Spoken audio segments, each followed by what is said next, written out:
We hold Billy too there. Okay, Bill, come Ladies on and gentlemen, around. please hold it quiet. Okay, that's the shot.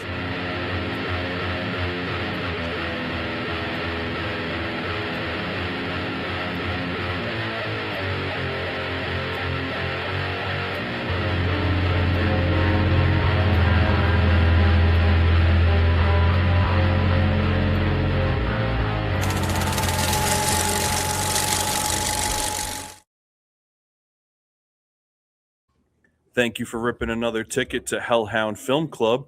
I'm your host, Cody Pope, and this is my co-host, Danny Dimes.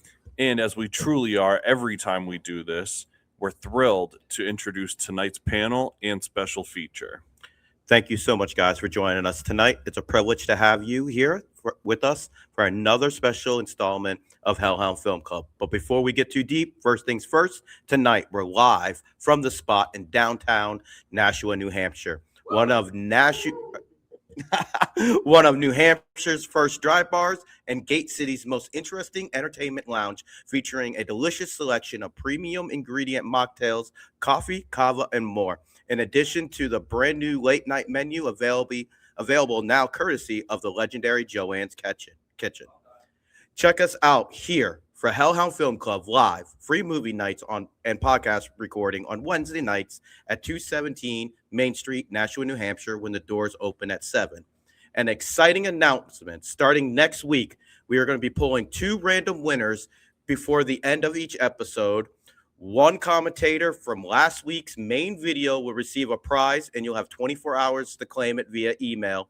And one random live attendee from our live recording will win a prize each week as well. Comment on the videos and show up in person to double your chances if you're in the area. Now, for our conversation tonight, we discuss a story both iconic for its original novel and for its film adaptation that has grown a cult following through the years and featured an ensemble cast of then largely unknown talent.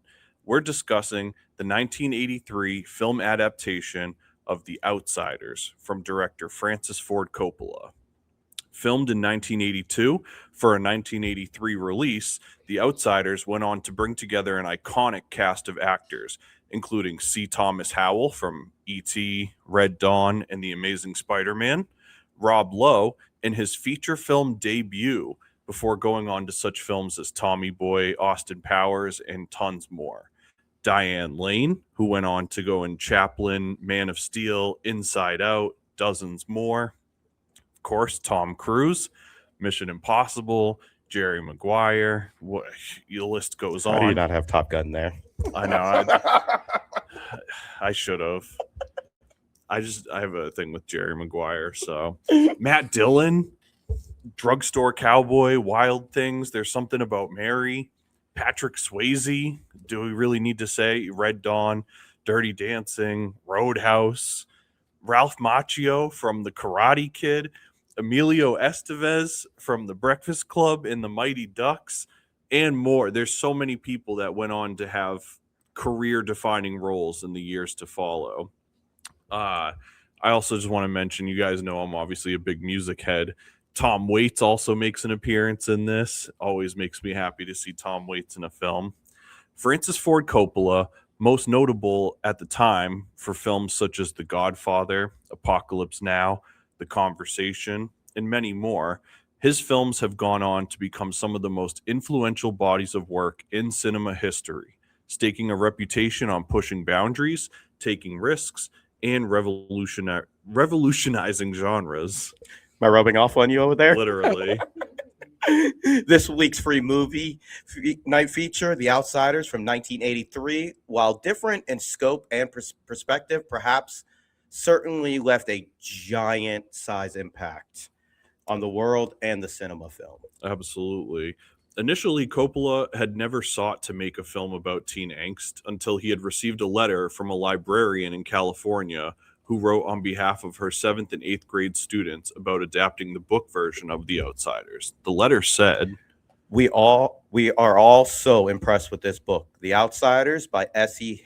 Hinton, that a petition has been circulating asking that this had been made into a movie. We have chosen you to send it into.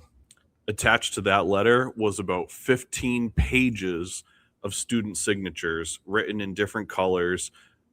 Coppola, moved by the letter, ended up reading the book and found himself thoroughly impressed, and he really apparently connected to the relationships between all of the greaser kids. Needless to say, he decided to pursue the film, and casting began, which led to some of the most notable debuts and stars-making performances of the 1980s.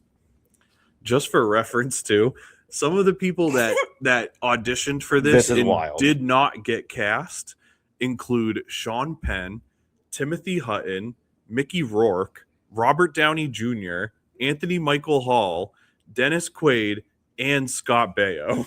You know you're actually missing a big one on there too. Leonardo DiCaprio. Leonardo DiCaprio that's crazy. auditioned for this movie. I did not know that. Leonardo DiCaprio. Yep. It's crazy to think that he didn't get in either. Yep. That's how early in his career he was that he didn't get it either. Just think about it. He was actually originally going for the role of Ponyboy. That's so wild. Could you imagine how different this movie could have been? Yeah. I mean, it could have gone either way, though. That's what I'm meaning. Not knocking it, you know? It could have went. I mean, I love the way the movie is. Exactly. So. The same. And interestingly enough, they actually tried to cast Val Kilmer, but he felt that he had to decline due to the obligations for the Broadway version of Slab Boys. And, you know, I looked into that a little bit too, because I don't know much about Broadway, admittedly. I think theater is very cool, but I don't have like an extensive background yet of going to see Broadway or whatever. And as I like looked into it, something that I thought was really cool is that the reason he didn't want to break the obligation of doing that play is because it was kind of banked on his name. And so if he left, all the people would essentially be out of jobs. And he was like worried about all these people not being able to get another gig. And I was like, damn, that's really cool that even back in like, you know, because they started casting in the early 80s. So it's like crazy to think that he already had that much of a moral compass compared to so many of his peers in Hollywood. It's funny that you bring up that there was an actor that felt like they had to continue to do something because their name was attached to it. We actually did a podcast already on a movie that the same thing happened. Taxi Driver. That's right. De Niro had won, and they thought he was going to ask for more money, so they were banking on that to be able to end the movie because they were actually afraid to make it. I know, right? But there's another example of somebody willing to give up an opportunity or options, should you really say, for the art. So that's really cool to hear. And like one other thing that I thought was important to note before we open up our group discussion here is it's iconic for the fact that it was shot on location in and around Tulsa, Oklahoma, where the book takes place. The entire cast and crew all lived in hotels in Tulsa, and they essentially lived like their characters. They had the Sochas and the Greasers living in different hotels, and they would come up with like competitive stuff for them to do in between shoots and whatnot. Even as we were talking about it as a group after the movie was done, but even the author, S.E. Hinton, you catch her in the movie, but she was also on set most of the time, actually like working with Coppola to like make sure the script and the scenery and everything was like as authentic as possible. In addition to that, a number of the locations from the film are actually still visible today, and some of them are even like in their same capacity on the same land functioning and whatnot. A really cool thing that I found a few years ago, obviously, I'm sure if you guys are watching this, you probably know that I'm a hip hop artist. And so that's a big part of my taste. Legendary hip hop artist, Danny Boy O'Connor from the House of Pain, in his travels discovered the house that the Curtis brothers that they used for the Curtis brothers home. And he ended up raising money to buy that house. And to this very day, it's officially the Outsiders House Museum, which features a number of pieces of memorabilia from the film and frequent visits from cast and crew from the movie as well. I just want to touch on something that you brought up. Funny thing that you brought up about the hotels is that Coppola actually put them in the same hotels, but to create that the diversity between them, he put all the greasers on the first floor and all the socius in the penthouse. So he actually divided them. That's funny. That makes sense. And like really created that class diversity within the hotels that the cast was staying in outside of the movie.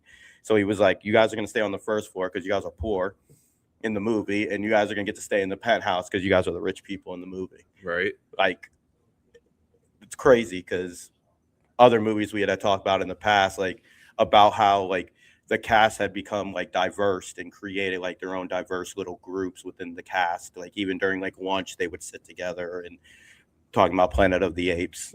Like, so it's just like really crazy, like how in depth movies will get in to like create that character for the characters. True. So, in addition to the stuff about the locations too, the Admiral Twin Drive-In is still operating to this day and still screening movies every year.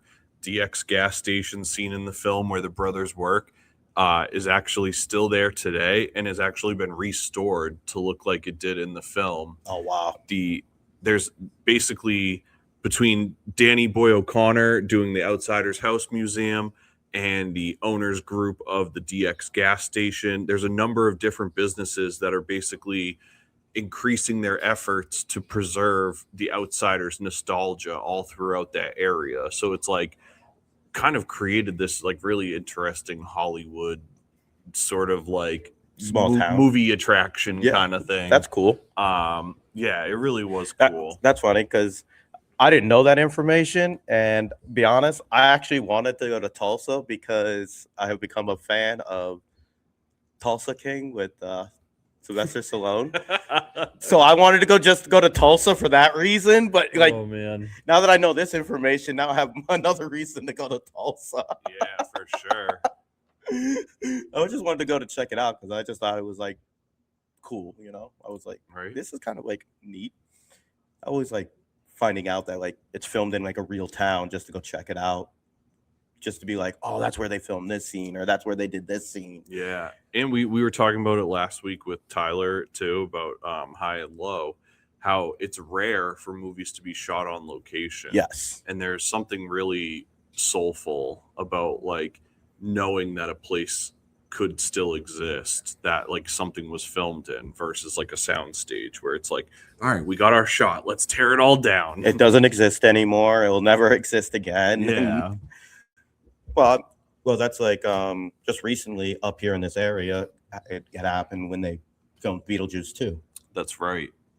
You know, in our area, which is really cool because now I get it. Like the names of the businesses were changed for obviously like legalities and everything else, but like it's just cool because like you can walk by the store and the storefront is still the same.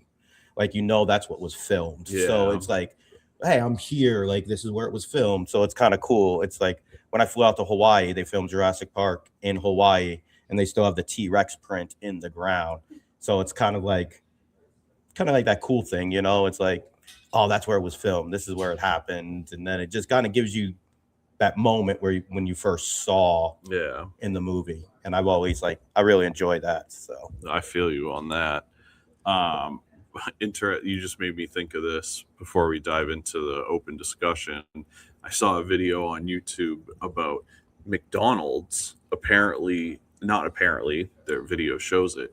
McDonald's has essentially like two like restaurants that aren't open to the public and that are built solely as a soundstage for people to film like McDonald's commercials and stuff like that. It's the wildest looking thing because you just walk up and from the street, it looks like McDonald's and it's got the big yellow arches and all the stuff from the outside. But then there's just a huge fence around it with all these signs, you know, and it was just funny because I was just like, oh, McDonald's is rich. So I'm sure you could just get a permit and like close one down for a couple hours. But like Why bother? We could just build a fake one. Build a fake one Just and have that and happen. build a fake one. It's guaranteed to be clean when we film. True. Valid point. Valid point. Oh, we're gonna get canceled by McDonald's now. Or you could sponsor us. Or you could sponsor us. If you knew how much money I spent at your establishment, it would help. We won't discuss my last experience there. You don't look like guys like us by not eating McDonald's. That's true. So we believe it or not, even though you can't see the sold out house that we had tonight for our audience, we did have a handful of people here to watch this with us. We have new friend to the show, Samantha. We're gonna drag her over here soon. And we have recurring friend of the show that you've met, Jess, who you also can't see. Who's doing everything she can to hide. Me and Samantha got to talk before, and so we're both of the mind state that this is a classic that we've seen countless times. Was this a rewatch for you as well? This has got to be in my probably 50, 60 range times I've seen this movie easily.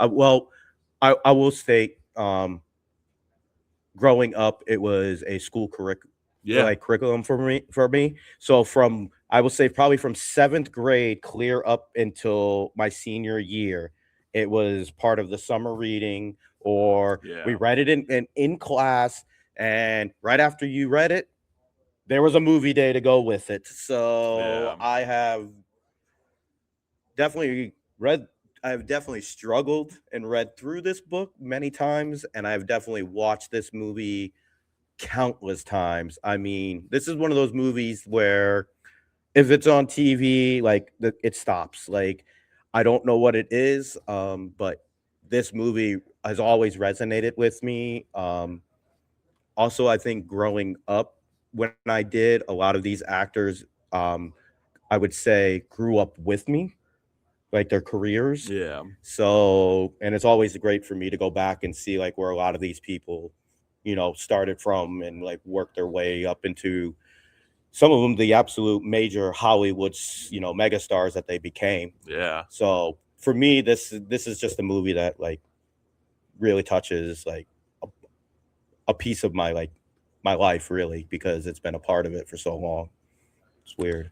Jess, what about you? Was this your first time seeing this, or look, she's so mad that she hates you now. This. She's gonna kill you. You absolutely just threw her on. Now we got a panel on this show, and we already know the answer to this. Show's no good without a panel. She needs a microphone. No. As much as I try to be a beautiful just fixture here, these two keep pulling me in. It actually was my first time. That's exciting. I know. And I loved it. It was really good. Oh, I'm glad. So follow-up question. Mm-hmm. Did you read the book growing up? I did not. Okay. I did not. So it was like, I was kind of in the same boat as him, where it was part of my like school curriculum. So I had probably read the book countless times and gone most of my life before. I was definitely like late teens, early 20s when I finally saw the movie. And it was because I'm like a movie nerd. So it's like, with a cast like that, you eventually just come across, and it's like, how have I not seen this yet, honestly? And, it was probably an option for the curriculum in school. Yeah. But what they did is they gave us like a list of books we could read and pick which ones you wanted. That just wasn't one I picked. Was like, Outsiders or Captain Underpants? It's Catcher in the Rye, thank you. All right. Well, if you're gonna she picked that Odyssey. She picked the hard book. Like, she's like, I'm not reading the Outsiders. It's too easy. Yeah, but she picked a New Hampshire OG by going with Catcher in the Rye. That's right. You know the way to my heart with a little New Hampshireite. Mm-hmm. So a different age level. I'm at a totally different age level, guys. Let's see. Number one, the book published a year after I was born. So just to let you know that. And then the movie came out in my junior year of high school. And we had to ask for the book. to read. It wasn't offered. Back in the 80s, it wasn't even offered. And we had to literally beg our teachers for it. So, so this is a very important movie to me. I've been following it my whole entire life, pretty much, if you think about it. So, very deep. That's remarkable. Yeah, so it's good stuff. And if you think about it too, her being just 15 years old when she started writing it, it was published when she was 18 or 19, I think, if I remember correctly. Yeah. And the depth that this young lady goes into. When I was 15 years old, I was just worried about the next guy I was going to date, for goodness sakes, not writing about, people and society being, separated by, money, and whatever, demographics and stuff like that. But this was a good time tonight, guys, too, by the way. I have to let you know. Thank you. Thank you. Back. This was fun. We do this every Wednesday. We need more. Come on, people. Come on down. Absolutely. That's what we've been saying for 8 episodes now. So, all those people that saw me in 25 words or less and thought it was funny, come on down, okay? So I want to follow up with you about the book. Okay. I know we're going to get into the movie, but I'm intrigued by the book, obviously. So when you say that you guys had to essentially like beg to get copies of this book, was it deemed like controversial because of the violence and like the socioeconomic like commentary, or was there another reason that it was a lot more difficult to access? Yeah, it was definitely a lot of the teachers thought the violence was just not necessary, and they didn't want us to read it, which I start thinking back to some of the books they did have us read, and I said, seriously? I mean, this was real world as far as I was concerned, reading The Outsiders. And we as kids, I mean, teenagers literally went to our teachers and said, we want to read this. We bought the books, that type of thing. And, obviously the movie made it even more so. I mean, I was going to marry Dally, guys. I have news for you. I mean, that's why this movie is so intense. Dally and I, we go. And but I was amazed that we actually had to beg for a book, and I mean, when you talk about the Odyssey and stuff like that, I mean, I read all that too, but that was like torture. And reading this was just like spellbound. I mean, I couldn't wait to turn the next page and find out what was going to happen next. I mean, for a 15-year-old, very intriguing, That was definitely one of those like landmark pieces of literature that you were like, oh, this could like my parents could see this as being too much, but it's also so revered that it was like they would be withholding something from me to not let me experience it at the same time. And I feel like that's why, as all of us, and because we're all kind of like, except for me and her, we're all kind of like a generation or so apart, and it's like one of those things where it's like I can't imagine withholding this book from people now, but I can definitely, being somebody that like watches older films and studies film code and all that kind of stuff, I can definitely see like, oh yeah, this was a hard one to slide by. You've got like underage drinking, you've got violence, you've got gangs, and economic class war. 14-year-old smoking cigarettes. Yeah. I mean, legitimately supporting, like open container and public drinking, and kind of gives you a little bit of everything you shouldn't be doing. So I could understand, like, but it's also indicative of, like, I don't want to say how simple the times were, but like we just had more important, pressing things to people were worried about their welfare. They were worried about their homes. They were worried about putting food, literally keeping food on the table, and they weren't dealing with the level of inflation that has gone on in the decades since. And so it's like, just goes to show, like, I'm not sitting here trying to say it's cool or okay, but it was almost kind of like peaceful in a way to be like, you guys are worried about bigger things. If these kids go run out at night and they're walking around town at 2 a.m. or smoking a cigarette, who are they hurting? You know what I mean? Like, it's just different now, because now you would never like see kids roaming in the neighborhood late at night. It's just like a whole different world. And part of that is their own disinterest in it. And then the other part of it is kind of how weird and dangerous the world has become because of technology. well, we can talk about the difference of things, because in that movie and back then, when you had a problem with somebody, you rolled up skin to skin, you handled the business, and then you walked away, and then you dealt your next day. You went on. Like, it's not like that today. Like, people are too quick to resort to other means. Yeah. And I don't know, it was just like, for me, this movie like shows like a completely different era of how things were handled, how people could have like issues with each other, but at the same time, towards the end of that movie and in the book, it took a simple conversation, like two people that didn't understand each other, just taking a moment to sit down and actually have a conversation. And then all of a sudden it was like, thank you, greaser. I didn't mean that. Thank you, kid. Thank you, kid. Yeah. Yeah.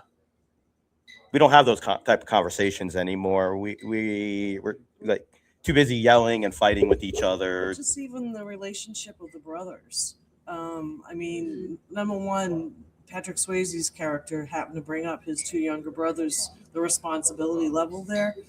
You don't see that nowadays. I mean, maybe I'm sure there's rarities out there, but and then the pure love. I mean, that whole scene where they're hugging each other, they chase each other, and they hug each other. There, that to me, that's one of my crying moments. Just even thinking about it, it's like, and stuff. But it's just such a different type of world, because nowadays, I mean, those kids would all be sitting on their phones right now, looking. They wouldn't be running after each other and hugging each other and apologizing and saying "I love you." They'd be like ignoring each other. So it's a totally different world. Oh, absolutely. And one thing I wanted to say, and I'm going to give the microphone back to you, Han, but this is just something I find funny every time I watch it. Leif Garrett's character there, Bob, he's got this little itty bitty flask, guys, and he's hammered in the movie, and he keeps sipping out of this little itty. And then they're trying. That part I find so hysterical every time I watch this movie. I'm just like, it was just. I'm glad somebody else pays attention to the same things I do. And I even started laughing at it tonight, going, "Oh God, it's such a small little flask," and they're trying to pour it on C. Thomas Howell and everything. I'm like, how much booze was in that little flask? The never-ending flask. Yeah. Maybe they keep refilling. Yeah, free refills. They got a lot of booze for being underage. I love that you brought that part up too, because I had a thought the whole time. Are we all familiar with Scream? Mm-hmm. The first one? Absolutely. So, what is one of the most notable things about the beginning of Scream? What do you mean, the big house one? The house party? No, the beginning of Scream, the very first one. With Drew Barrymore. With Drew Barrymore. Yeah. The person who at the time was probably the most well-known and well-recognized in the cast, the one who they used on the poster, the one who essentially got the movie sold, and they kill her off. Right, immediately. This, to me, was very similar in the sense of like Leif Garrett was probably the most well-known person at the time. He was like a child star. Yep. And so for him to essentially be like the first person was baffling to me, because it was like, how much money did you have to pay to get him involved? And then to wipe him out as the first one was truly remarkable. And he was also, and he wasn't very like prominent role either. Yeah, exactly. It wasn't like he had a lot of like talking points or like a lot of like really like individual screen time even. Yeah, if they were filming on digital, he would have shot everything in like a day or two. Yeah, yeah, absolutely. That's A lot funny. of cameos. Yeah. A lot of like star-making roles here. Oh, absolutely. Well, even, oops, sorry. No worries. Take it from you. It's new to everybody. I mean, like Flea from Red Hot Chili Peppers is in it too, Yep. and Cam Neely. Yeah. Cam Neely's in it, and Tom Waits. Yep. I had to watch a couple times. I went, oh wow, that really is him. That type of thing. It's an amazing movie. It's classic, and it will always be classic. I'm so glad you showed it tonight too. Oh, I'm so glad you came. This is why we do what we do with Film Club, because A, it just gives us an excuse to talk about movies, and then B, it's either revisiting a movie that brings you something special or experience a movie for the first time. And when you get to see a movie for the first time with like friends, new, I just think there's something different about that. We don't get to live in the mono. I feel like I'm like a broken record. I talk about this so much, but like we don't get to live in the monoculture that we once lived in the sense of, even if we all liked different, all four of us could be into different genres of movies, different genres of music, different styles of TV shows, different hobbies, whatever. But there was just certain things that were mainstream enough, for lack of a better term, that we all knew what was happening. Even if you didn't know the thing, it's like you knew Seinfeld or The Simpsons, or you knew Taxi or Cheers, or there was all these things that like we just, Jurassic Park, and we've really lost that as a culture now. And we don't, it's like people, there's like TikTok celebrities, and I'm like, who is this person? It's like even like even the Super Bowl halftime show, like I'm not like going down that road, but the number of people that didn't know who Bad Bunny was before that show just goes to show, like, that's one of the biggest stages that you can perform on as a musician. And artists can build up such a big following without you knowing, because we're not all on that same wavelength anymore. So this little like community thing of ours here is kind of like my last beacon of like, hey, we can all be on the same wavelength. Like, even if I'm a movie nerd and you watch movies once a month and like the most casual Netflix thing or whatever the case is, it's like we can all find cool stuff to watch. And so it makes it special to have new people join us all the time. I think it's just funny. I think it's funny and great that you mentioned certain things like Taxi, Cheers, Simpsons, Seinfeld, in an era where we only got the content that we were given. Yeah. Where now we have so much content and so much individual and independent in people putting out their own stuff, that you can now have so much content that you can enjoy something and have never heard of something that I absolutely love. Exactly. I mean, how many times have you mentioned an artist that I've never heard of, but I'm into music? Yeah, and we both listen to similar genres of music. Exactly. And I turn around, I'm like, yo, dude, have you ever heard of this guy? And you're like, no. And in my head, I'm like, how have you not? But at the same time, you tell me about somebody in your head, like, how have you not heard of this? Like, yeah. But in those eras of those types of shows that you're talking about, we only had the content that was given. Like, we knew growing up Friday night, we were sitting down in front of the TV, we were watching TGIF, everybody was watching Full House, everyone was watching Family Matters, Perfect Strangers. Like, those were the shows, Step by Step. Those were the shows that you were watching, because that's the content that like everybody had access to. Yeah. Where now there's just so much content that like you go into one direction and then you just end up rabbiting hole in that direction. And now you're so far off of this area that it just becomes almost like that black hole that you can never find. It's not because you don't want to know about it. It's just everything now steers you in that direction, because we have the algorithm and all these other things that like, oh, this is what you like. Well, this is what we're going to keep spoon feeding you, because that's what we think you want. Yeah. And I think that also what is like drags us so far apart as a community. So like something like this, where it's like, oh, we're all going to sit down, we're going to watch this particular film, and then we're going to talk about it, like just kind of like draws us all back into one area, because it's like, this is what we're doing. You don't have 100 things to choose from right now. And that's why I love this platform that we do, because how many times have we had people here go, I've never seen that, and I'm so grateful I have now. Yeah, aren't we just such marvelous guys? I mean, aren't we just so wonderful? I mean, that's not what I was saying, but I think that's what I was saying. This turned into us gassing ourselves up. Always use a little ego boost sometimes, right?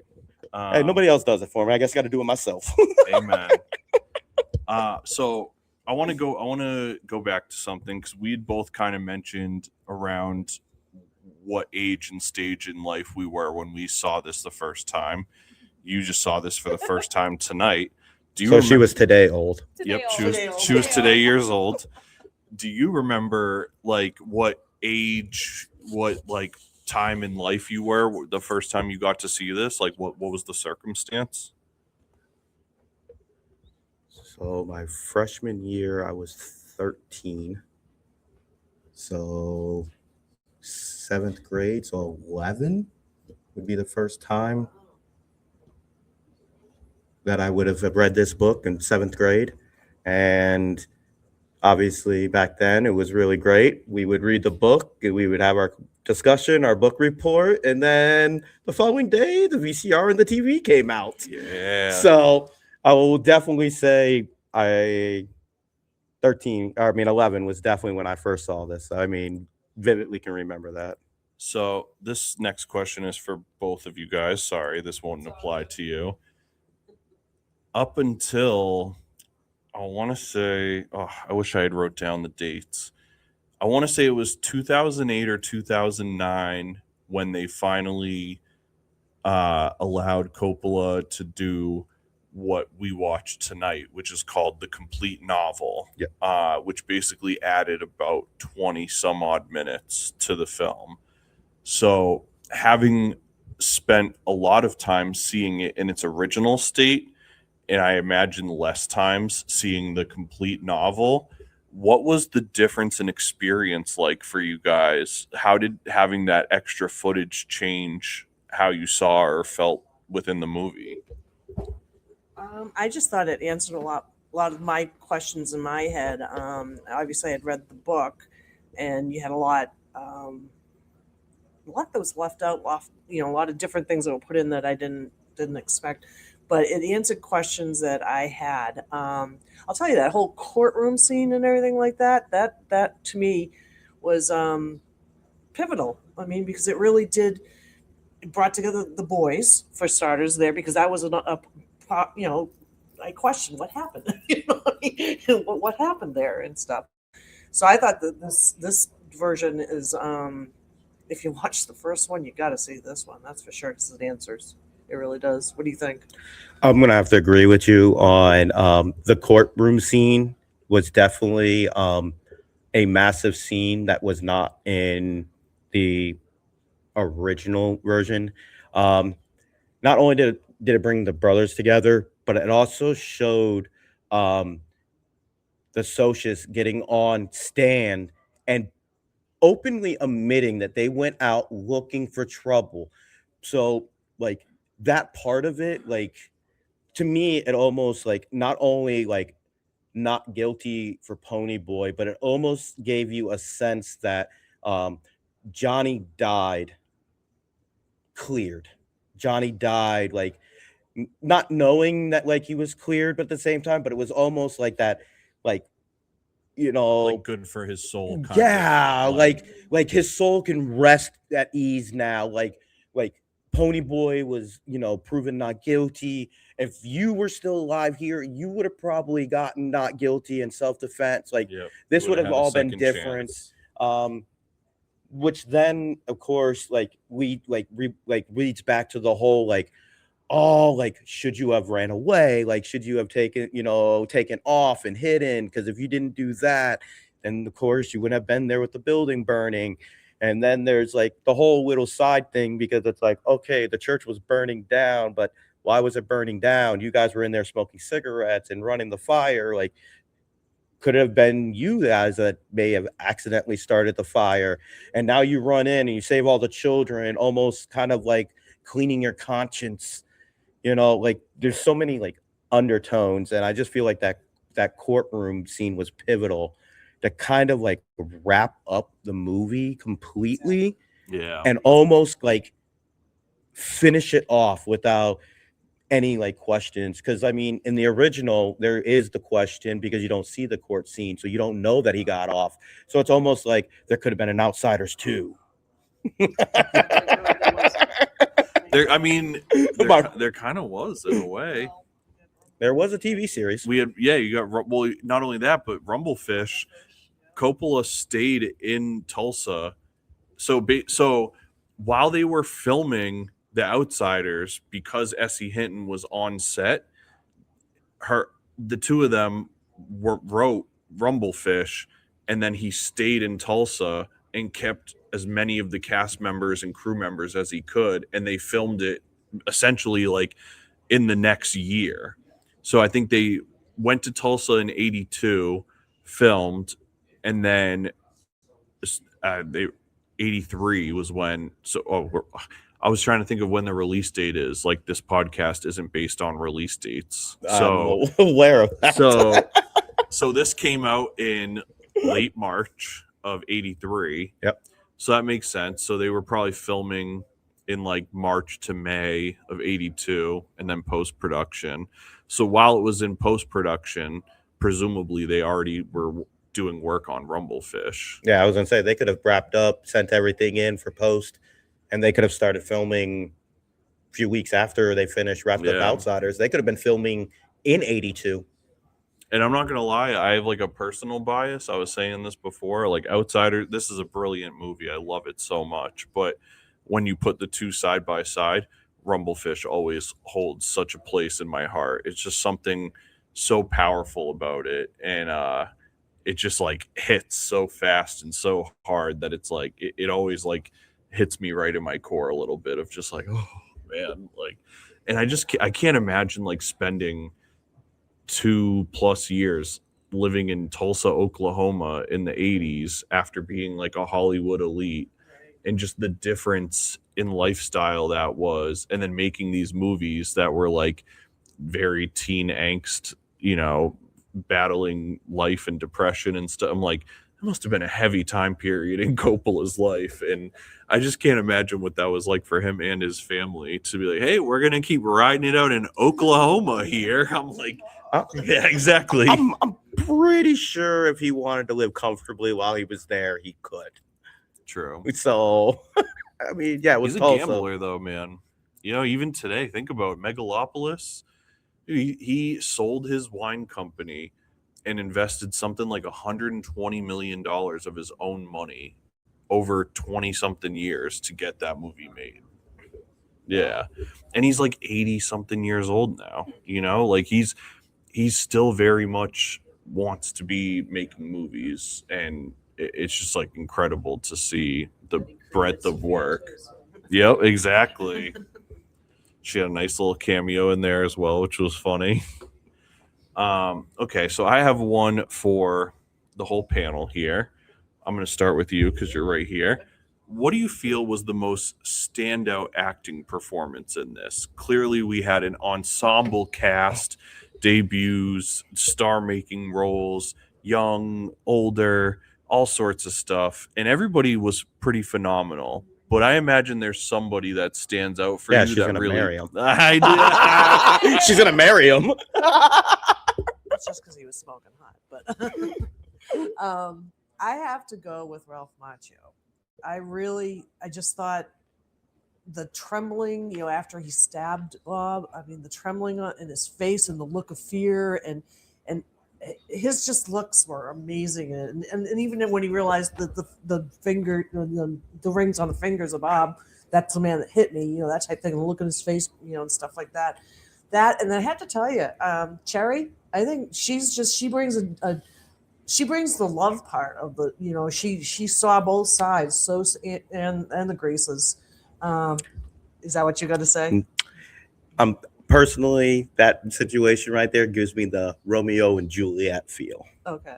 That's the love story part. The Romeo and Juliet, the two sides can't be not supposed to be near each other. And to me, like, I love that little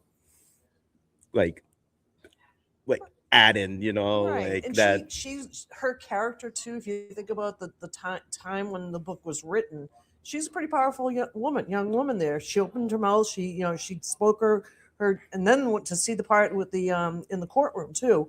That's why I think this version is much better, because she was willing to go there, and she opened up and said, no, they were wrong, you know, and I think I take Ralph as the first one, and I think Diane was the second. I really do. That was my choice. What do you think? Guess first. Guess first. I am terrible when it comes to like actors and stuff like that. That's okay. We'll help you out. Excellent. I might not say their name right. Yeah. Wouldn't be film club if you did. I mean, Patrick Swayze alone, I love him, so I can't. Yeah. He took his shirt off. That's why you're saying that. Well, yeah. You and me aren't taking our shirts off right now, nor are we raising a family of brothers either. I get it. He's the hot guy and he's the mature guy who's like, yeah, I'll take care of my brothers. I'll make sure you're okay and put food on it. It's like, yeah, of course everyone thinks you're hot. Like, you're the caretaker and you have a 6-pack. Come do my friggin' pottery with me too, handsome. It's like Rob Lowe walking out of the bathroom with the towel dropping down. Hello. Yeah, my immediate. I was like, was that? Yeah, and this is your first time seeing it. Yeah. So you're like, I've seen it over 50 times. And I still went. I know. I was like, oh, okay. Hello. Hi. Hey, you asked for it. You guys got it. But no, like I didn't realize his. put on Magic Mike tonight. But the responsibility that he had to just all of a sudden you have to take care of your brothers and you have to provide for the family and take care of the house and work and all this stuff. I think he did an amazing role of it. And yes, he's losing his cool and like hitting his brother, and his brother runs off because of it, which then obviously trails off to all these other terrible things that happen. But it just shows that like taking on the responsibility of all this stuff and the stressors. He's a kid of himself. He's a kid Exactly. himself. He's still a yeah. kid. I mean, especially when they had the Rumble part too. He's still took part of it. I mean, because he is still a kid, Right. you know, but he did all the responsible parts and making, you know, okay, Ponyboy was sick. Yeah. You should stay home. You know, I mean, it was, Yeah. no, he picked a good one. Thanks. Here, take the mic. Please get it out of my hand. Take the mic back, please. Hot potato. Please don't give me the mic, she says. Please don't give me the mic. You got to keep coming back then. People that can talk, we always tell them to come back and be on our panel. Yeah, absolutely. We love it. Ah, that was such a fun one. We would Which one? Shutter Island. Oh, damn. see, all more reasons you should have been involved. Seriously. Oh, that We got some special ones coming up for sure. Schedule is switching up a little bit, but not too crazy. uh-oh. It's for I don't even know about this, ladies It's and for gentlemen. and I'm the co-host. Ooh, I'll tell you. Okay. So, to be devil's advocate, no, well, I meant you guys. I was like, what am I, chopped liver? I just meant I'm not telling the viewing audience. Oh, yeah, no. You Because- got to show up to get it. Yeah, you got to show up to Film Club to get the schedule of upcoming movies. If you're just watching from home, you'll find out on Tuesdays at 8 p.m. when they That's come right. out. 8 p.m. Tuesday nights. There's no picking and choosing. Film Club is a lifestyle. I tried to say that with a straight face. It is a lifestyle. Every Wednesday night for us. It's a lifestyle for the two of us, for sure. I've changed my lifestyle around. My days off Consumes- is now Thursday because of it. Seriously. All right. So to wrap up this has been a blast, by the way. I'm only wrapping it up because we typically cap the show around an hour. I know these guys have heard it a million times. Are you familiar with Letterboxd? No, I am not. So Letterboxd, I'll show you here.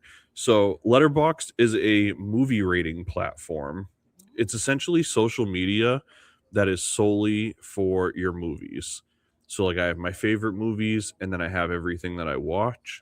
And every time I watch something, I give it a star rating, and then I write a little blurb about what it is. And like Martin Scorsese is on here. There's like huge film people on here, and all anybody does is talk about movies. That's it. So we have put together a couple segments that kind of involve Letterboxd, and what we like to do to close out the movie discussion is ask everybody what their final thought on the movie was and what they would give it out of 5 stars, 5 being a perfect film. So I'll let them go first since they're a little more accustomed to the Letterboxd thing, but just think about how many stars out of 5 would you give it, and if you have any parting words you want to leave with people about it. Daniel, if you don't mind setting things off. Yeah, no problem. For me, this movie right here to me would be a 3.5, because it's a really great movie. It's really well filmed. It's actually, we didn't bring up the score. The score is absolutely the score was remarkable. Absolutely incredible. The score and the cinematography. Yes. Harder to comment on the cinematography because there's a lot of dark stuff, but the use of rain, the use of sunsets, all that stuff is just gorgeous. And as you just mentioned, the fact that it was filmed a lot at night, because a lot of like per se that kind of action and between like those two groups would be more of a nighttime thing. So it's definitely a 3.5 for me. And the reason really being is because I would give Rumblefish a 4. So man who knows his way to my heart. So That's what I'm talking about. So I can't rate Rumblefish as a 4.5 or a 5. So you know what? I will tell you guys. So since we're talking about it right now, I will tell you that Rumblefish is going to be on our schedule in late October. It's out there. I know it's out there. So it was released October 21st, 1983. So our podcast about it will come out the day before that, and we will watch it the week before. You do realize what you just said, right? Yeah. That it was released when? October 12th, 1983. And this was released, and this movie was released in March 1983. So it was only released 6 months after this was released, because they, like you said, they immediately start filming right afterwards. Yeah. So, and you know what's really cool too, to that point, not to get too far off the trail. That's what we do here. True. Because this was filmed in the 80s, this was the beginning of the accessibility of digital filming. I mean, granted, in television and film, they had access to digital before that, but in terms of the convenience of people having home camcorders and stuff like that, this is the time that it got prevalent. So what Coppola did was brought a digital camcorder to Tulsa, and they basically spent 2 weeks acting out the movie and filming it in digital, and the whole cast got to watch this version of the movie before they ever put anything to film. And what a remarkable use of technology without completely devoiding film and how beautiful things look on film. It was like, oh, we have access to this technology, let's use it for a practice run. I just thought that was so brilliant. Well, it also gives you an idea of the shot that you want before you get to it, how you need. And we talked about this last week, and I was big on it, but it also gives you a better idea of blocking, like where you want your people, how you want to set people. So the fact that you can have basically a dry run kind of way of putting it. Yeah. Before you even get your main actors there, before you get like it's just, to me, it's like advancing like the timeline instead of like figuring it out all on the spot. Like you think like 5-10 years before that, though, there was no way they could do that. No, because you're only doing it with the rigging that you needed to be able to do it, and you're not using that film to practice, because that is expensive back then. Straight up. So there's no like, let's practice, and no, that's too expensive to be doing. So like, to be able to just pop a basically a VHS tape into it and shoot it, and then go sit down and go, this is what we want to do. Special. Definitely makes it special. And I think that's maybe why Rumblefish has the feel that it does, is because of the advanced work that went into it before the actual filming of it. So it's like planned like a chess move, but then almost filmed like a French New Wave, where it's like very, I don't want to say artsy, but like very artistically driven in terms of like its shot choices and lighting and stuff like that. So I could definitely see that. But so strong 3.5 out of 5. Absolutely. I love that. Thank you. Jess, first time watcher, long time caller. Let's make sure she got some snake cable there. Yeah, I was like, You know the drill. I actually haven't seen Shocker, the other movie you guys were talking about, but I look forward to seeing it in October. So I don't. To be can't- fair, though, let's not be too shocked, audience. Anybody that's been watching the show remembers she also hadn't seen the Batman from 2022 before we watched it here. Yeah, probably. No, I said that I remember parts of it, so I was like, I've definitely seen it. But anyways, the one for sure I think I saw. I was like, I've definitely seen this like 1,000 times. Was what I said. I knew it. Don't worry. In a couple of weeks, she's gonna tell us she's never seen How High. That's one of my favorite movies. You gonna tell me you never seen a Goofy Of movie? course, I've seen Goofy movie. Dude, no, we're the same age basically. What does that have to do with anything? You haven't seen the Batman. He's a Batman fan. I'm like, I know. Wow. I know. Look at Danny almost choked. My heart I know. almost stopped. I know. But I love that movie. It was great. I loved it. So Come to my film club and disparage the Batman like that. You can't do I know, that. I'm I know. no too, and you just can't I do. yeah. That's why this works. I'd give it a 4. I really enjoyed it. I like that kind of time area with the whole like the gangs, kind of like the greasers and the popular kids. Kind of reminds me of like the rolling the sleeve with like the cigarettes and stuff, and like reminds me of Grease or even like Footloose and stuff like that. Like it's one of my favorite kind of timepieces to watch. So I really enjoyed it. I know. I was literally going to comment that you didn't have it on. All right. Here's the funny part. I got picked on for a wardrobe change in one of our podcasts. I got picked on for the wardrobe change in one of our podcasts. Every week when we do film club, Yeah. I do my best to bring some sort of either film apparel or something related to the film.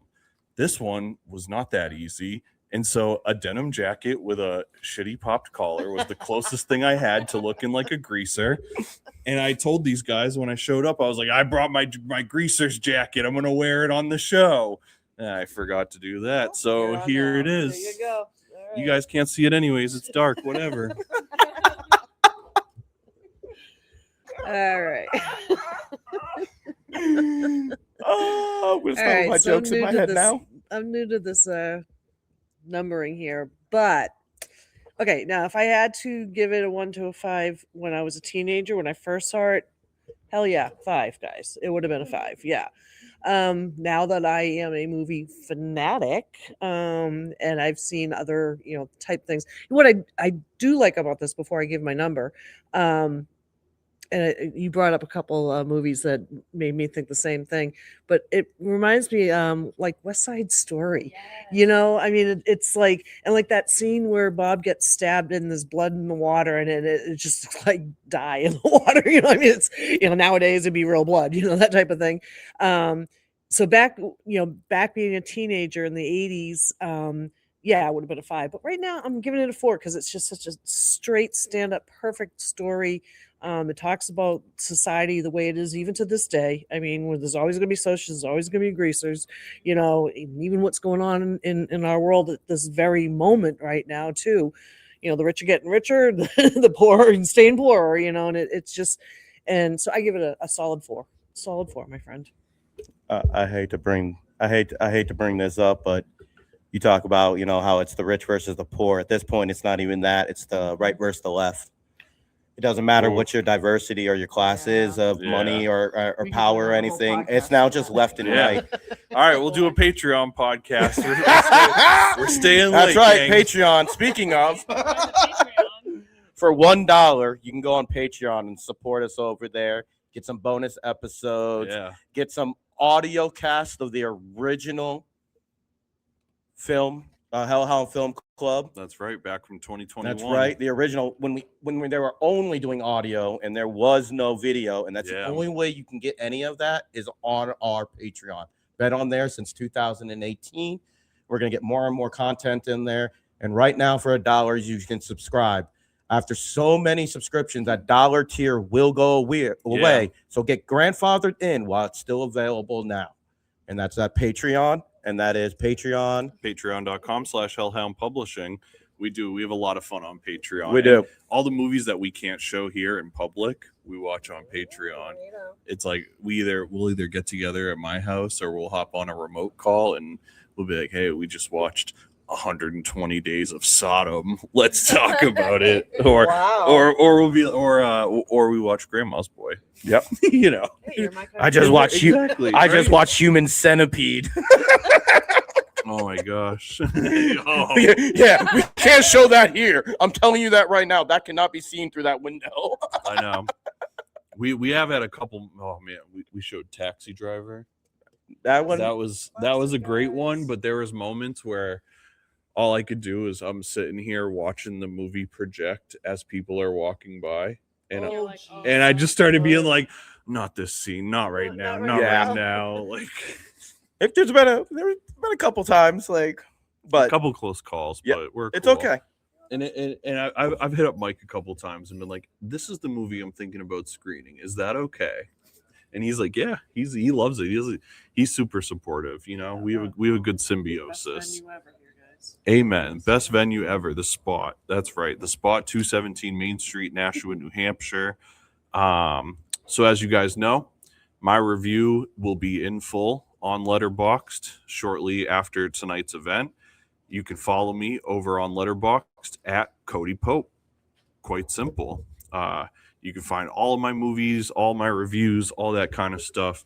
But what I'm going to do is give you one of my non-film club recent reviews like we always do. So for my review this week, I watched the movie Saturday Night from 2024, directed by Jason Reitman, son of famous late director Ivan Reitman. This one is about the night leading up to the very first episode of Saturday Night Live airing. Saturday Night turned out to be much more enjoyable than I expected, honestly. It was a fun yet brief overview of what the chaos presumably was like behind the scenes getting SNL off the ground. It went by really quickly. It was a little audacious at times, I'm not going to lie, but it was a really fun watch overall. So it was a solid 3 out of 5 stars for me. And as we mentioned before, I got tons of reviews on Letterboxd. We're always adding new stuff on there. There's way more interesting people on Letterboxd than me. And so you can definitely check us out over there sometime.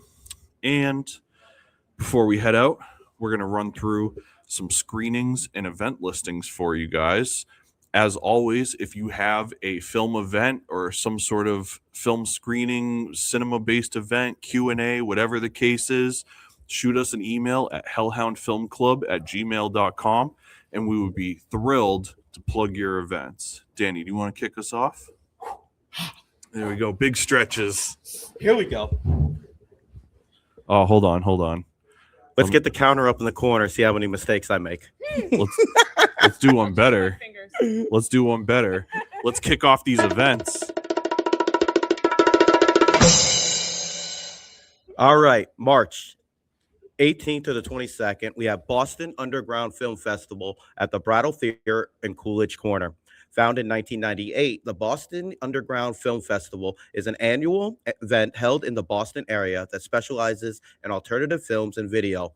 BUFF is the largest underground film festival in New England, spotlighting short films and featured-length films that would not otherwise find an audience. For tickets and information, please visit www.bostonunderground.org. Thursday, March 19th. Who Killed Teddy Bear? The new 35mm print of the never-before-seen director's cut, presented by Cinematograph Films at the Jacob Burns Film Center in Pleasantville, New York. This newly restored, presented on 35mm, complete with previously censored scenes, Who Killed Teddy Bear is a campy, sleazy, underrated neo-noir cult favorite about a 1960s New York City police detective investigating a stalker who has been harassing people in New York's disco scene. The result is a provocative cult classic that needs to be seen to be believed. And Friday, March 20th, Tiny Film Festival at the Nashua Public Library in Nashua, New Hampshire. Watch 60-second films made by the community, followed by an award ceremony. While the library is normally closed on Fridays, we're opening the doors at 5:30 p.m. so you can walk the red carpet, take photos, and grab your free popcorn and drinks for the screening. And a quick note about the Tiny Film Festival on Friday, March 20th.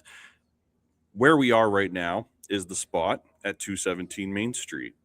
If you were to go half a block and across the street, you're at the Nashua Public Library. The Nashua Public Library Tiny Film Festival starts around 6 o'clock. All the films are about a minute, under 10 minutes usually. I know where they should go afterwards. Yeah, they're going to be walking distance from here, the spot, on Friday, March 20th, when our event coordination group, Done Booking, is actually going to be hosting a concert right here from this same place we do the podcast. We're going to be hosting a show with Subtext, a New England hip-hop veteran, Hope the Rapper, and the debut of Mac. So, a little different from our movie events, but please consider coming to check us out after the Tiny Film Festival. You're going to be able to get out of that just in time to walk over here and enjoy a night of some great Gate City hip-hop. Now, keeping things rolling with our event run, Sunday, March 22nd, Vinegar Syndrome is hosting a pop-up at the Videodrome in Atlanta, Georgia. From 12 p.m. to 4 p.m. on Sunday, March 22nd, Justin Laliberti from Cinematograph Films will be at Videodrome in Atlanta slinging out-of-print discs, merch, and more from Cinematograph, Vinegar Syndrome, and OCN Distro. Tons and tons of great physical media for sale. 617 North Highland Avenue, Northeast Atlanta, Georgia. Also on Sunday, March 22nd, at Close Range, 4K restoration presented by Cinegraph and Videodrome at the Plaza Theater in Atlanta, Georgia. This is part of Videodrome's continuous series of staff-picked classics and cult films, with this installment featuring special guest Justin Laliberti. I know I did that. Is that going up on my counter? For Cinegraph Films. And at Close Range, Bradford Big Brad Whitewood Sr., played by Christopher Walken, is the leader of a Royal Pennsylvania gang of career criminals, and his son, Bradford Little Brad Whitewood Jr., played by Sean Penn, is an unemployed teenager who decides he wants a taste of his father's flashy lifestyle and the power that comes with it. Embarking on a budding life of crime with his brother Tommy, played by Sean Penn's real-life brother, Chris Penn, Little Brad gets arrested, sparks a tense showdown with his father and son and their family and friends who get caught in the middle. Tuesday, March 24th, One Battle After Another, presented by the Nashua Public Library in the NPL Theater downstairs in Nashua, New Hampshire, featuring an all-star cast including Leonardo DiCaprio, Sean Penn, Benicio del Toro, and more. One Battle After Another from filmmaker Paul Thomas Anderson is about when a group's enemy resurfaces after 16 years, a group of ex-revolutionaries reunite to rescue the daughter of one of their own. Friday, March 26th to Sunday, March 29th, Salem Film Festival in Salem, Massachusetts, presented by Peabody Essex Museum. Salem's Film Fest was founded in 2007 by filmmakers and film enthusiasts united by a passion for storytelling and community building. Guided by their motto, "Come to Salem, see the world." The festival brings timely and thought-provoking documentaries and their creators from across the globe to Boston's North Shore. The carefully curated program, paired with the festival's intimate local atmosphere, sparks conversation that inspires, educates, and entertains, fostering a deep understanding of how nonfiction films can shift perspectives and catalyst change. For tickets, information, scheduled, and more, please visit www.salemfilmfest.com. Gang, to say I'm ecstatic about this next one is an understatement. This is one of the film events that I am looking forward to this year. I was on a search for this movie for years on physical media, and I was able to get it at some point, and now I'm going to have a chance to see it in theaters. Sunday, April 5th, The Killer is playing in a limited screening in theaters nationally, presented by G Kids. Witness truly one of the greatest action films of all time, a staple and classic in the filmography of the legendary John Woo, in theaters as part of G Kids Hong Kong Cinema Classics retrospective series. In The Killer, a Hong Kong hitman accidentally blinds an innocent woman during a hit. He is determined to get her surgery to help her regain her sight, but he needs to complete one more hit first. He completes the job, but then is ambushed as he tries to escape. Someone wants him dead. Meanwhile, a resourceful, unorthodox police detective is hot on his trail. Sounds dope. Man, let me tell you, The Killer and Hard Boiled, is great. those got to be up there for some of the most influential action movies of all time, without a doubt. I'll put the Dukes up against anybody on that. It's got to be in the top 50 at least. In my life, it's in the top 10. But Are we the booked realm, for anything that day? huh? Are we booked for anything that day? No, it's a Sunday. I looked. So there's 3 days that they're showing it. It's Sunday, Monday, and Wednesday. And so of Where's course the closest for us? Sunday. Where? Sunday, April 5th, it's going to be at the Cinemark in Salem, New Hampshire. But if you're anywhere in the country, there's going to be screenings on Sunday, Monday, and Wednesday of that week. So go to the G Kids website, put in your zip code, and it'll show you what theaters are closest to you. They've already done 2 other John Woo movies this year as part of this Hong Kong film retrospective. And so this is the last one that they're doing as part of this series. And of course, they potentially saved the best for last. Also, March 20th, we got The Woman Chaser, a 2K. Hold on, stop. Huh? You said March 20th. Oh, March 20th. No, April 20th. Oh, 420. Monday, April 20th, The Woman Chaser. The holiest of holidays. 2K Restoration. Oh, here's his name again. Awesome. Presented by Justin Lalaberty. By Cinematograph. There we go. See? You just say it and I'll repeat it. That's fine.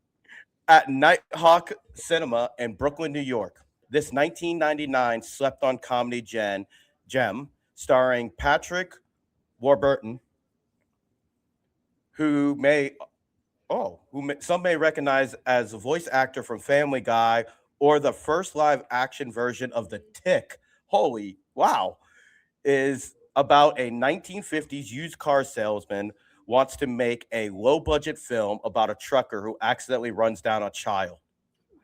Literally, it's wild. What the? That took a dark turn at the end there. Yeah. That's why it was like, it's like a super dark comedy, but when it came out, it was like, it just got smothered. How'd you know how my weekend went? Oh. And lastly, as we mention all the time, the New Hampshire Film Festival is going to be going down October 15th through the 18th throughout downtown Portsmouth, New Hampshire. Submissions are open now still, as far as I know. And so for more details on that, visit www.nhfilmfestival.com. As always, we like to shout out our favorite theaters at the end of this. You know, as much as we say, yeah, we can go back and forth. We'll do bar for bar. That's cool. Bar for bar. That's what we do. The same way that we harp upon the importance of physical media, it's, in our opinion, equally as important to be at your local theater. Whether, like we said, if you're a movie nerd and you want to go to the movies every week, great. If you want to go see the big franchise, Wicked, Top Gun, whatever, great. You want to go see a little art house movie because you're cooler than everyone else, great. What's important is just that you go to the movies and make it a priority to get to the movies as often as your life will allow it. Obviously, not everybody can budget going to the movies frequently, and I understand that there's definitely costs that are incurred with going to the movies and getting concessions and whatnot. But a lot of theaters are trying to find ways to make admission more accessible for people to just get in and watch movies. As we go through the theater shout outs, I'll mention one of them that every screening is free. So with that said, support your local theater. Here's a few that we know of that we would love for you to check out. But as always, we would love for you to send us your recommendations so that when I'm on the road doing shows around the country with Danny by my side, when we got the day off before a show, we can go find a cool movie theater to go to. And then we'll say that you recommended it to us while we record a remote podcast somewhere. We even shoot the remote podcast from the theater if they'll let us. Ooh, ducky. Let's tell them some of our favorite theaters. Go ahead and start with the first one because I know how you feel about this place. One of the best theaters in North America, if not the entire world. Ethan Hawke will tell you that it's his favorite movie theater, the Coolidge Corner Cinema in Cambridge, Massachusetts. One of the most historic theaters, one of the best programming of all the theaters. It's a nonprofit. It's a beautiful location. If you ever are in the Boston area, make it a point to go to the Coolidge Corner Cinema, as well as our next mention too. Yeah, if you can't get to the Coolidge, definitely take the time to get out to the Brattle Theater and in Cambridge, Massachusetts also. That's also a great venue right there too. Yeah, another historic theater. It's been there for probably well over 50 plus years now. Funny story is one or two of the founders of Criterion and Janus Films were actually an early part of the Brattle Theater as well. But we also want to shout out, this is what I was mentioning before, the Wilton Town Hall Theater in Wilton, New Hampshire. Now, those that watch the pod know that we talk about this every week. But if this is your first time watching or being here, the Wilton Town Hall Theater in Wilton, New Hampshire is in the historic Town Hall building that's been there since like the late 1800s. It's a 2-screen theater. Every showing is free. All you do is pay cash for your concessions, but they have 2 different screens. And once again, the programming is outstanding. The first time I went there, I love movies about movies, big surprise, movies about Hollywood, all that kind of stuff. One of my favorite movies is Robert Altman's The Player. So they had The Player in one room and Jaws 50th anniversary screening in the other room. It was an absolute blast, and it was free. They said to buy like $5 worth of popcorn or something. It's incredible. So definitely check out the Wilton Town Hall Theater in Wilton, New Hampshire. That's why I had you do the first one, because I knew you were going to land on that one. That's fair. And definitely let's give a big shout out to the Milford Drive-In Theater in Milford, New Hampshire. I'm a huge, absolute lover and fan of drive-in theaters. I can't think of sometimes the best way to spend, an evening double featuring at a drive-in. Yeah. I love drive-ins. And speaking of, that brings me back. I think it was the matinee episode. We had you guys that watch the show know Tyler LaPlante. He's a filmmaker from around here who comes on the show and is on the panel sometimes. Big shout out to Joey's Big Reveal. Joey's Big Reveal coming out later this year. Tyler is a young man. He's in his 20s. And so we watched Matinee, the John Goodman movie, and we got into the discussion of drive-in theaters. Tyler had the audacity to come on the program and say that he thought drive-in theaters were a waste of time that he had no interest in. So naturally, as you can imagine, we proceeded to take the next 10 minutes to school him on the importance of drive-in theaters. Right? Exactly. So in the theme of drive-in theaters that we love, if you're up our way, go to the Milford Drive-In. If you're in the Massachusetts area, check out the Mendon Drive-In Theater as well in Mendon, Massachusetts. So not only does Mendon Drive-In have great programming and a great facility, their social media is impeccable. Dare I say that often, but they are so funny on social media. It is they just have whoever runs their Facebook page is just getting paid to be the biggest bullshit artist ever, and they must be having the time of their life. How do I get that job? I ask myself the same thing all the time. And a big shout out to Somerville Theater in Somerville, Massachusetts. And 2 new ones we added to the list tonight. Thank you to our feature, yes. The Outsiders. As we mentioned, a lot of The Outsiders was filmed on location in Tulsa. And so at the very end of the movie when they show the theater with the marquee. That is the Circle Cinema Theater in Tulsa, Oklahoma, that is still there today, still showing movies, and you can still go and stand outside and get a ticket and stand under the marquee and all that stuff. So like we said, beginning and end of the movie. that's right.